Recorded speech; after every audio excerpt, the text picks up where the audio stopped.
Good afternoon, everybody. Wanted to start out today, one of the first time that I've gotten a chance to talk with you since everything that's gone on this week. Just want to express, my and our organizational sadness for those affected by the devastating fires in Los Angeles. You feel helpless watching it from here and know how many people are being impacted.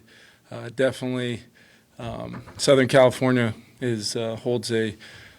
I hold near and dear to my heart, and have some friends that have lost homes, and you just think about the impact it has on so many folks. So our prayers are with all those impacted, and definitely with the brave first responders that are putting their lives on the line and working 24-hour shifts to try to help put this thing to end, which is on all of our minds as we watch some of those things from afar. Regarding the location of the game, I know the NFL put out a statement.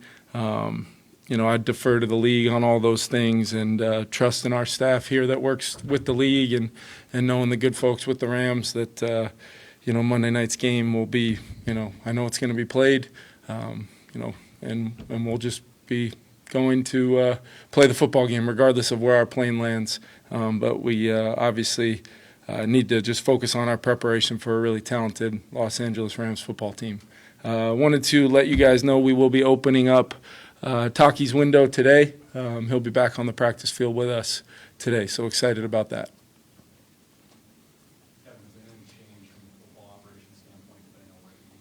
No, I mean we're the road team, so it's pretty much there's a lot of really talented people both in our building and with the league office that help coordinate these things in times like this. So we're very fortunate to be able to just focus on playing a football game as the road team. It's just a matter of where we're headed.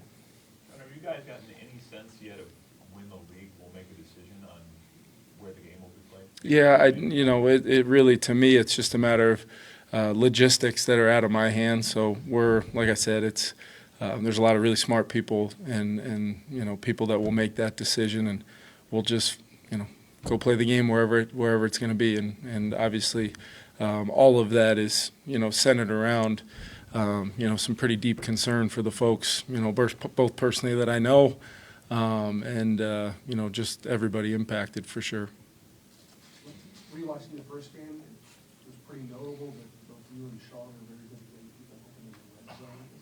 Is that a point of emphasis when you're working with them? We just, across the whole game plan, I think, I learned so many things from Sean, but just the idea of doing whatever you can to help your players get open and make it as easy as possible for the quarterback, and centered around a focus about those guys up front that have a really hard job to do, snap in and snap out in the protection phase. And but yeah, it's always important to us, and it's something that we've been pretty consistent at for most of the season, and unfortunately didn't do a very good job at all. Started with me last weekend, so we're definitely using our full week of prep to make sure across our whole game plan we're giving our players the best possible plan we can. Kevin, has Daniel progressed to a point where you could see him being active as perhaps more than just the emergency third option? He definitely has progressed. He's gotten a lot of really good work in, both running scout team looks and then just extra work here and there when we can with Josh and really and Nick and Brett as well. I was really happy to get Brett back. He's somebody that I think's done a phenomenal job all season long, and has a really, really bright future. So we're really fired up to get him back. And it's kind of the best way I could put it is we're doing everything we can to get Sam ready to go, but at the same time, whether it's Nick or Daniel or Brett now, all those guys are absorbing the game plan like always, and it's such a fluid thing here for the rest of the way. We're going to do whatever we think gives us the best chance to win. So there's a chance that he could be the number 2 quarterback? We're going to do whatever gives us the best chance to win here the rest of the way, Kev. Kevin, when you put a guy like Brett, who has as much knowledge in this scheme this year, on paper, is that a tough decision to do that, considering just how much you don't know about what you guys do? Yeah, for sure. The rules are a little different as far as this time of year versus even last week. Had that move happened then, so you're still crossing your fingers knowing you're exposing a good player with, like you said, not only knowledge of our system, but somebody who we're just excited about, that we've poured a lot of time and energy into, brought him here for a reason, and he's exceeded all the expectations here despite, I know people haven't seen him on the grass, doing anything during the regular season, but there's been so much work and time and energy spent from Brett with, Grant and Josh to continue his progression. That individual approach to that room for all those guys is a huge part of why we do what we do in this building. And he's definitely, from my vision point, he's benefited from it and shown that, he's a guy we could rely on here in the future with the type of work he's put in. Kevin, with the earlier game against the Rams, what do you like about Sam being in that game that you'd like to replicate? Yeah, I think we got off to a good start in the game. It's a very talented front, a lot of energy. They're a younger group, but maybe as impactful as any front over the second half of the football season for sure. When you go back and watch them week in and week out, I think Chris Shula does a really good job. So we know they're going to be doing things to try to take away some of the inventory that we put on tape over the course of the season. But I thought Sam, like I said, got off to a really good start in the game. We had a little bit of, had some pre-snap issues with, for a variety of reasons, that created a little bit of a pause and a lull in our flow, and they were able to capitalize and, defensively had some chances to get off the field in the second quarter that would have maybe gave us an opportunity. I think there was 2 or 3 penalties on one long drive, and they were able to kind of put us in a position where after losing CD, we were, up against it a little bit, but no excuse. They beat us and won the football game. We got to go try to play a little bit better, more consistent for longer, and see what that looks like. Ken, how would you say Sam's been the last few days in terms of understanding what went wrong in Detroit and kind of also moving past that, both fixing whatever went wrong and also the mental part of it? Yeah, I think Sam's been great. Off to a really good start this week. I think it's easy to just, and I for sure respect the question on Sam, but I think it's our whole team. We wanted to win last week, and we tried to put a lot into winning that football game, knowing it was a pretty much unique one-of-one type of game with the two teams playing. So all of us needed to make sure we had the reflection. Mostly, I would say I start with me, but our entire operation needed to have a reflection and a time period where we acknowledge what happened. We tried to identify the things we absolutely need to fix, and that's individual players like Sam and many, many others, and that's coaches. Like I said, starts with me. So I think, there came a point in time where, that got put to bed and we're moving forward, and we're well into that phase now, and a lot of energy in the building, a lot of enthusiasm. We know it's, game one of a second season. Today we got some good work yesterday, but today I really look at it as practice number 1 of the second season. I don't look at it as practice number however many it truly is, and that's a feeling our guys have, because we're going to need this time of year every minute, every second, every time you get an opportunity to practice anything, technique, fundamentals in an individual period, team periods, special teams periods, it all matters, because this is from here on out, and like we have been for a few weeks now, but we're playing a really good football team on the road, and we got to play really good football to win the game as a team, and that does include Sam.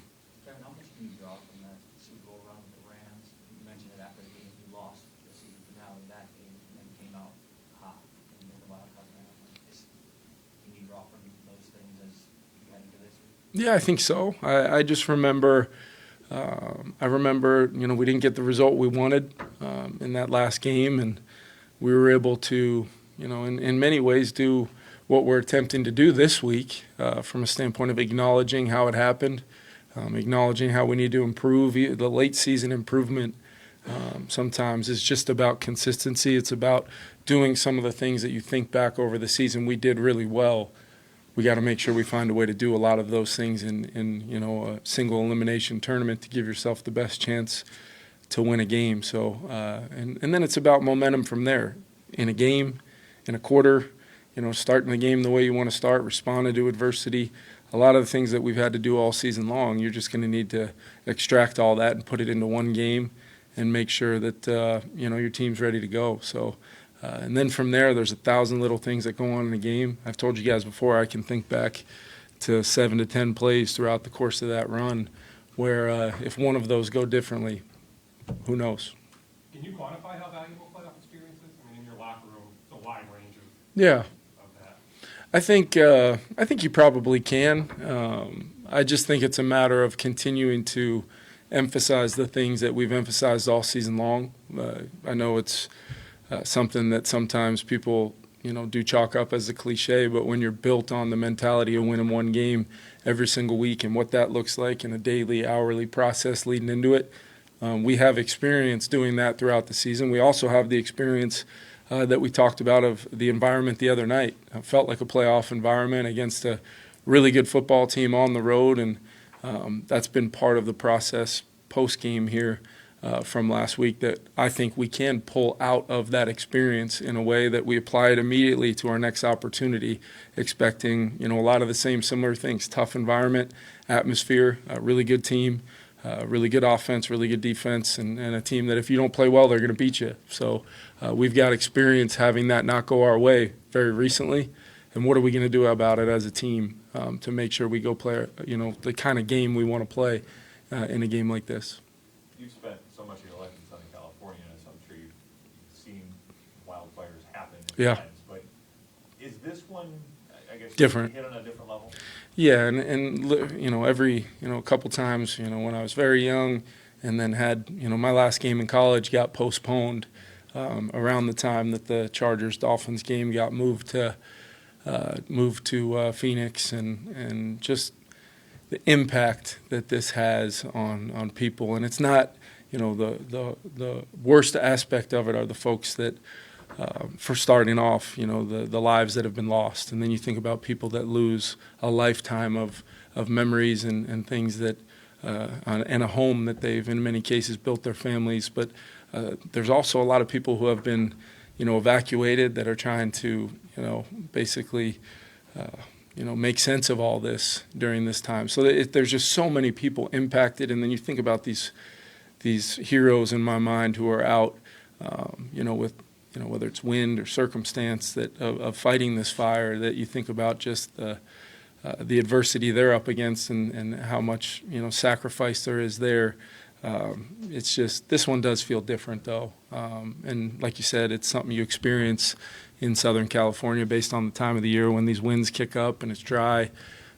So every single time, there's never one of these where I hear about it and it seems like a small thing that, there's just another one. They're all so impactful, based on my experiences. I know you're trying to win a football game against him this week, but have you talked with Sean and all about kind of what he's going through, trying to keep his team focused? Yeah, I connected with him kind of early on just because, I know, about where he lives, and and a lot of those guys, that I had relationships with live, the area we're talking about, there's a lot of people in a very small kind of square mile radius around that whole area. So you just never know who's being impacted. Like I said, I've had some dialogue with folks that lost everything, and there's really no words you can say other than, you're thinking about them, praying for them, and just hoping that, things start to turn here.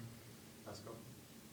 And just working with Sam throughout this entire season, kind of on a daily basis, what can you say about his personality that you've learned through this journey that maybe you didn't know when you first got here, or that's kind of shown itself as you've gone along?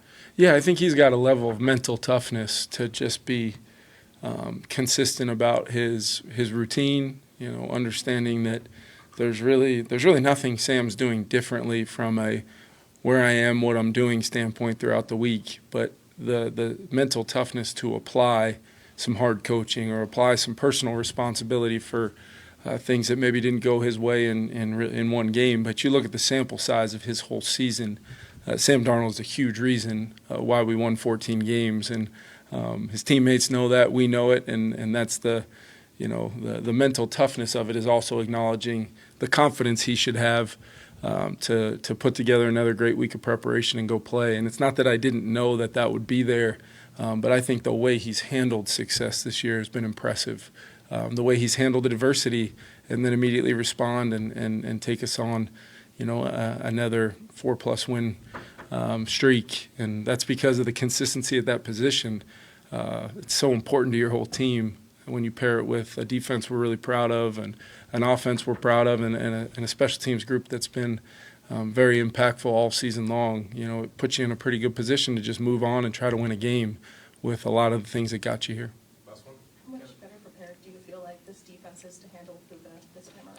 Yeah, I mean, that's the Thursday game. It's always a tight turnaround, but then, when there's players in that window, potentially that, in that case, he hadn't even had his window opened up until, maybe right around the time we were getting on the plane to head out there. So you build plans, and I thought the guys did a great job trying to adjust.